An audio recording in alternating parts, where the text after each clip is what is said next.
RPSC first grade की revision classes के अंतर्गत अब हम पढ़ेंगे डाटा इंटरप्रिटेशन, मतलब आंकड़ों का विश्लेषण। तो ये जो आंकड़ों का विश्लेषण है, इसके अंदर मुख्य रूप से कौन से सवाल पूछे जाते हैं? सबसे पहले हम देखते हैं पाई चार्ट को। तो ये जो पाई चार्ट है, इसमें एक वर्त दिया हुआ होता है।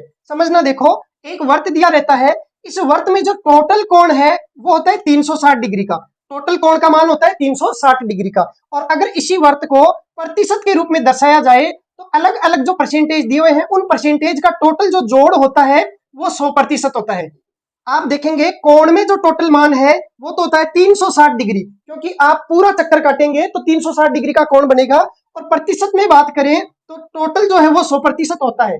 अब आप ऐसे कंपेयर कर सकते हैं कि 360 डिग्री है वो बराबर है 100% के। और इसी को आधार मानते हुए फिर हम दिए गए सवालों को सरल कर लेते हैं। तो पहले निर्देश देखते हैं। देखो, नीचे दिया गया पाई चार्ट एक परिवार द्वारा विभिन्न मदों में किए गए महीने के खर्च को दर्शाता है। उसका अध्ययन करके प्रश्न 1 से 4 के उत्तर देने हैं। इसका मतलब ये जो पाई चार्ट है वो किसी परिवार के महीने के खर्च को दर्शाता है। आप पहले इसको समझेंगे कि मान लीजिए उस परिवार की टोटल आय 100 रुपए है, तो उसमें से वह 45 रुपए भोजन पर खर्च करता है और 100 रुपए में से 14 रुपए किराए पे खर्च करता है, 11 रुपए कपड़े पे, 9 रुपए ईंधन पे, 15 रुपए शिक्षा पे और 6 रुपए अन्य मदों पर खर्च करता है। इसका मतलब जो टोटल आय होती है उसको आपको हमेशा 100% मानना है अगर दिए गए डाटा प्रतिशत में है तो। अब 100 में से अलग अलग मदों पर जितना खर्च कर रहा है उसके हिसाब से हम प्रश्न को सरल कर लेते हैं।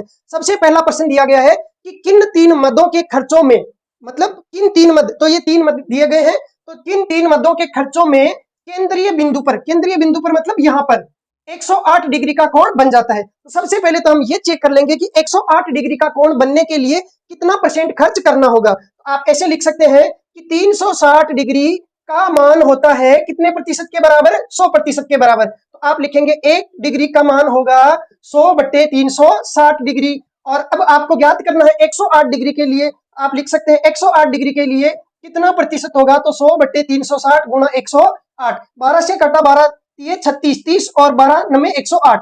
अब 0 से 0 कट गया, 3 से 3 बार कट गया, 10 गुणा 3 हुआ 30। इसका मतलब 30% जो है वो 108 डिग्री को दर्शाएगा। तो हमने 108 डिग्री को प्रतिशत में बदला तो ये आया आपके पास में 30%। अब हमें चेक करना है कि किन 3 मदों का योग 30% के बराबर है। तो इसको आपको ऑप्शन से ही सरल करना होगा। ईंधन, कपड़े, अन्य। यहां से चेक करते हैं। ईंधन 9, कपड़े कितने? 11 और अन्य कितना? 6। देखो 9, 11 और 6 जोड़ के देखते हैं तो 20 और 6 26। इसका मतलब ये ऑप्शन तो सही नहीं है। ऑप्शन बी को चेक करते हैं। ईंधन, शिक्षा और अन्य। ईंधन का मान है 9, शिक्षा का मान है 15, अन्य का मान है 6। जोड़ेंगे तो देखो 9 और 15 हो गए 24, 24 और 6 हो गए 30। इसका मतलब ये 30% दर्शा रहा है। तो इसका मतलब ये हुआ कि जो बी ऑप्शन है वो 108 डिग्री को दर्शाएगा। अब इससे अगला सवाल देखते हैं। यदि उस परिवार की कुल आय 25,000 रुपए है तो हम यहां से देखें जो परसेंटेज का जोड़ है वो कितने के बराबर है? 100% के। और वो कितने के बराबर है? 25,000 के। इसका मतलब आप लिख सकते हैं कि 100% का जो मान है वो बराबर है 25,000 के। अब आपको क्या ज्ञात करना है? तो पूछा है कि तो किराया तथा भोजन पर कुल कितने रुपए मिला के खर्च किया हुआ है। तो किराया तथा भोजन पे हम ज्ञात कर लेते हैं। तो किराए पे कितना? 14%। भोजन पर कितना? 45%। जोड़ेंगे तो टोटल हो जाएगा 14 और 45 59। तो आपको ज्ञात करना है 59% का मान। तो 1% का मान हो जाएगा 25,000/100। आपको ज्ञात करना है 59% का मान। क्योंकि 59 कैसे आया? तो आपको किराए प्लस भोजन का जोड़ ज्ञात करना है। तो 14 और इस 45 को जोड़ा तो 59 हुआ। तो 59% का मान ज्ञात करना है। आप लिख सकते हैं 25,000/100 और गुणा 59। अब कैलकुलेशन करेंगे, 2 जीरो से 2 जीरो कटेंगे, इसको इससे गुणा करेंगे तो आपके पास में उत्तर आ जाएगा 250 गुणा 59। उत्तर आएगा 250 गुणा 59। कैलकुलेशन करते हैं तो ये आ जाएगा आपके पास में 14,750। आप इसको गुणा करेंगे तो 14,750 आ जाएगा, जो ऑप्शन बी में है। अगला सवाल देखते हैं कि शिक्षा तथा भोजन पर किए गए खर्चों का अनुपात कितना है। तो यहाँ पे आपको डायरेक्ट जो परसेंटेज दिया गया है उसमें अनुपात बताना है। आप देखेंगे कि शिक्षा पे खर्च कितना किया? 15। तो पहले देखो जिसका नाम आया उसका अनुपात भी आपको पहले लिखना होगा। फिर कहा गया भोजन, तो भोजन कितना? 45। तो 15 और 45 में अनुपात 15 का भाग 1 बार, 15 का भाग इसमें 3 बार, 1:3। तो सही उत्तर होगा ऑप्शन ए। अब कई स्टूडेंट गलती ये कर देते हैं कि वो ऐसे तो लिख लेते हैं 15 और 45, लेकिन क्रम का ध्यान नहीं रखते। तो पहले शिक्षा का नाम है तो पहले शिक्षा का अनुपात आएगा। गलती से ये मत कर देना 3:1। अगला सवाल देखते हैं। किराए पर किया गया खर्च ईंधन के खर्च का कितने प्रतिशत है। तो एक चीज समझना, देखो जिसके बारे में पूछा गया हो उसको ऊपर लिखते हैं और जिसके रेफरेंस से पूछा गया हो, मतलब जिसके रेफरेंस में पूछा गया हो उसको नीचे लिखते हैं। सीधे शब्दों में कहूं कि मान लो 9/10 लिखा हुआ है, इसका मतलब होता है कि 10 में से 9 नंबर आए हैं, तो जितने नंबर आते हैं उसको ऊपर लिखते हैं और जो पूर्णांक होता है उसको नीचे लिखते हैं। ऐसे ही मान लीजिए पूछा जाए कि 2 5 का कितने प्रतिशत है, ऐसा पूछा जाए तो ऐसी स्थिति में 5 को नीचे लिखते हैं और 5 के रेफरेंस में 2 कितना परसेंट है उसको ऊपर लिखते हैं और परसेंटेज बताना तो गुणा 100 करते हैं। आपसे पूछा जाए कि 2 5 का कितने परसेंट है, तो 2 के बारे में पूछ रहा है, इसका मतलब 2 ऊपर आएगा, और 5 का कितना परसेंट है, इसका मतलब 5 नीचे आएगा और 100 से गुणा करेंगे। सीधे शब्दों में समझेंगे कि 2 5 का कितने परसेंट है, इसका मतलब हुआ कि 5 में से कितना हुआ 2, तो 1 में से हो जाएगा 2/5, और परसेंटेज में कैलकुलेशन करनी है तो 100 में से करेंगे तो 2/5 गुणा 100। इसी प्रकार से हम यहाँ पे किराए पर किया गया खर्च, ईंधन के खर्च का कितना परसेंट है, इसका मतलब ये जो किराए पर किया गया खर्च है 14, वह 14 ईंधन के खर्च का कितना परसेंट है, इसका मतलब 9 का कितना परसेंट है, 9 का कितने प्रतिशत है। अब 14 के बारे में पूछ रहा है तो 14 ऊपर आएगा, 9 के रेफरेंस में पूछ रहा है इसका मतलब 9 बट्टे में आएगा, और प्रतिशत पूछा इसका मतलब गुणा 100 आएगा। जब आप इसकी कैलकुलेशन करेंगे तो आपके पास में 156 आ जाएगा, तो ऑप्शन बी हो गया इसका सही उत्तर। अगले प्रश्न के लिए निर्देश दिए गए हैं कि निम्न लेखा चित्र 100 किलोग्राम भार के रुई के पुंजों को एबीसीडी तथा ई 5 राज्यों के उत्पादन वर्षों के अनुसार प्रदर्शित करता है। मतलब यहाँ पे 5 राज्य हैं एबीसीडी और ई, इसमें अलग अलग वर्षों में, जैसे 2003-4 के उत्पादन को ऐसे दर्शाया गया है, जैसे ए राज्य में 2003-4 में उत्पादन 8 है, ऐसे ही 2004-5 के उत्पादन को ब्लैक कलर से दर्शाया गया है। जैसे ए राज्य में 2004-5 में उत्पादन है वो 18 है, ऐसे ही 2005-6 का उत्पादन है वो रेड कलर से दर्शाया गया है। अलग अलग राज्यों का उत्पादन अलग अलग ग्राफ के द्वारा दर्शाया गया है। अब इन्हीं निर्देश के आधार पर आपको दिए गए प्रश्नों के उत्तर देने होते हैं। तो लिखा गया है कि सी राज्य का वर्ष 2003-4 का उत्पादन, तो सी राज्य देखते हैं, इसमें 2003-4 का उत्पादन 2003-4 वाला मिलेगा ऐसे, तो ये कितना है 6 है, तो 2003-4 का उत्पादन हम यहाँ पे लिख लेते हैं 6। उसके वर्ष 2005-6 के उत्पादन का, तो इसी के वर्ष 2005-6 कौन से है, रेड कलर वाले से, तो इसके उत्पादन कितना है 15, तो इस 15 के उत्पादन का कितने गुणा है, मतलब ये जो 6 है वो 15 का कितना गुणा है, आपसे ये पूछा जा रहा है। तो 6 के बारे में पूछ रहा है तो उसको ऊपर लिखेंगे, 15 के रेफरेंस में पूछ रहा है तो 15 को बट्टे में लिखेंगे। अगर परसेंटेज पूछता तो गुणा 100 कर देते, लेकिन आपको केवल पूछा कितने गुणा है, तो गुणा में निकालना हो तो सीधा सीधा 6/15 कैलकुलेशन करेंगे तो ये आ जाएगा 0.4, ऑप्शन डी। वापिस समझो, देखो मैं को कहूं कि 120 का कितने गुणा है, 120 का कितने गुणा है, तो 20 के रेफरेंस में पूछ रहा है तो 20 को बट्टे में लिखेंगे और 100 को ऊपर लिखेंगे, कैलकुलेशन करेंगे तो 5 आएगा। अब चेक कर लो, 20 का 5 गुणा होता है 100, तो ऐसे ही आपको पूछा जा रहा है कि 6 15 का कितने गुणा है, इसका मतलब 15 को बट्टे में लिखेंगे और 6 को ऊपर लिखेंगे, कैलकुलेशन करेंगे तो 0.4 आ जाएगा। अगला सवाल देखते हैं, उन राज्यों की संख्या कितनी है जिनमें वर्ष 2005-6 में रुई का उत्पादन पिछले वर्ष की तुलना में कम या उसके बराबर था।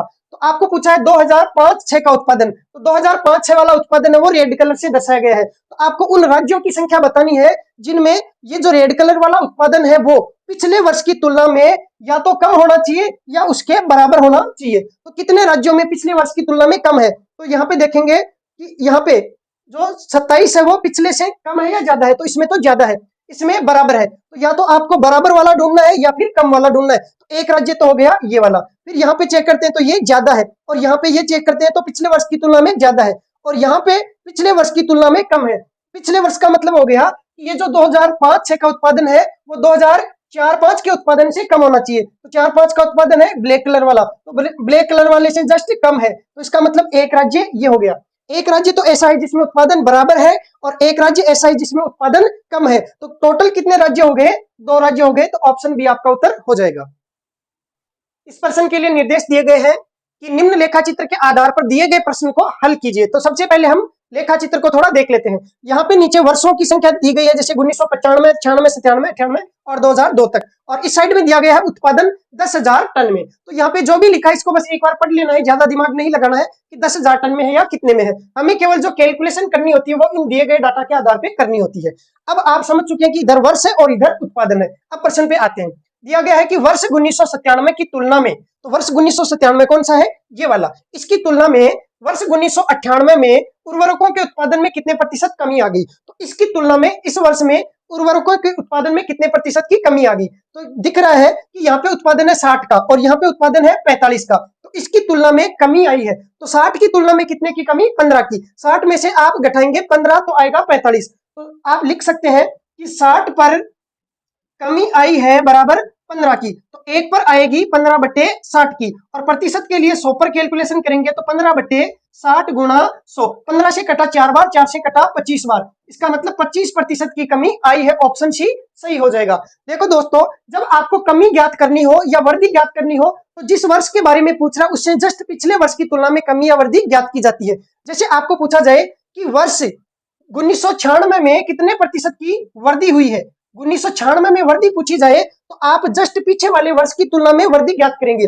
जस्ट पीछे वाले वर्ष में उत्पादन था 25, 25 से बढ़ के हो गया कितना 40, तो कितने की वृद्धि, 15 की वृद्धि। तो आप ऐसे ज्ञात करेंगे कि 25 पर वृद्धि है वो है 15 की, तो एक पर वृद्धि होगी 15/25 की, 100 पर वृद्धि होगी 15/25 और गुणा 100, कैलकुलेशन करेंगे तो 4 बार कटेगा, 15 चौके 60। तो आप कह सकते हैं कि 60% की वृद्धि हुई है 1996 में।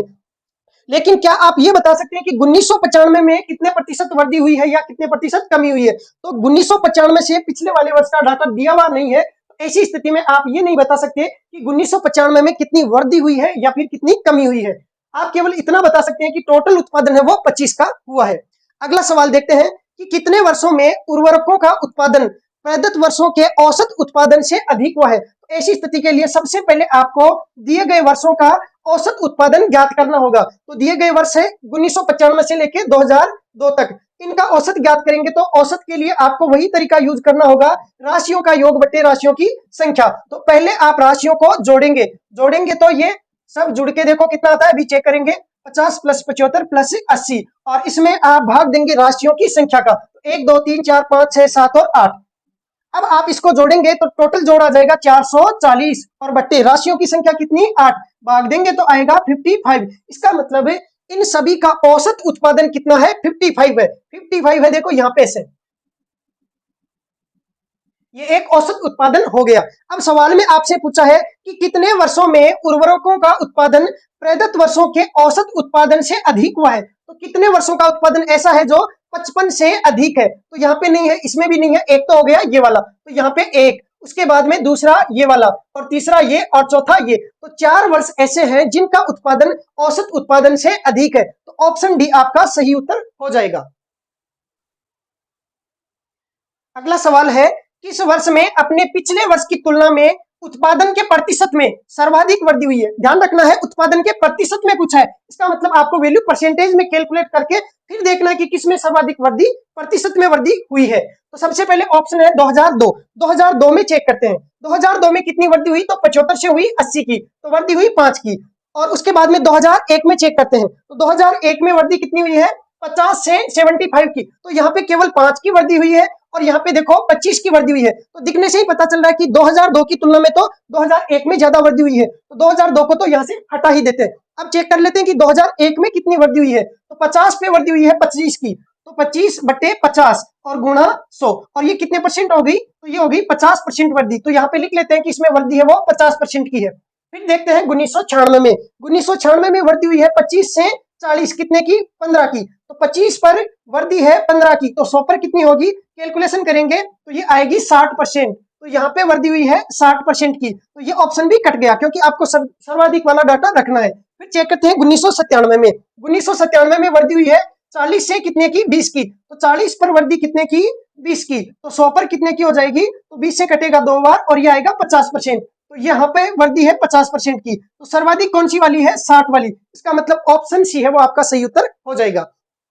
अगला सवाल है क्वेश्चन नंबर 4, वर्ष 1996 तथा 1997 में उर्वरकों के कुल उत्पादन, मतलब इन 2 वर्षों में उर्वरकों के कुल उत्पादन और वर्ष 1995, 98 तथा 2000 के कुल उत्पादन का अनुपात क्या था। मतलब शुरू वाले 2 वर्षों का कुल उत्पादन, तो 96 और 97 का कुल उत्पादन हो जाएगा 40 और 60 100, और फिर उसका अनुपात किससे ज्ञात करना है, 1995, 98, 2000। तो 95 में कितना है 25 प्लस 98 में कितना है 45, और प्लस 2000 में कितना है 50, इससे अनुपात ज्ञात करना है। तो 25 और 45 हो गए 70, 70 और 50 हो गए 120, तो 100 का अनुपात 120 के साथ में ज्ञात करना है। 20 से कटेगा 5 बार और 20 से कटेगा 6 बार, तो 5:6 हो जाएगा। ऑप्शन ए में 5:6 दिया गया है।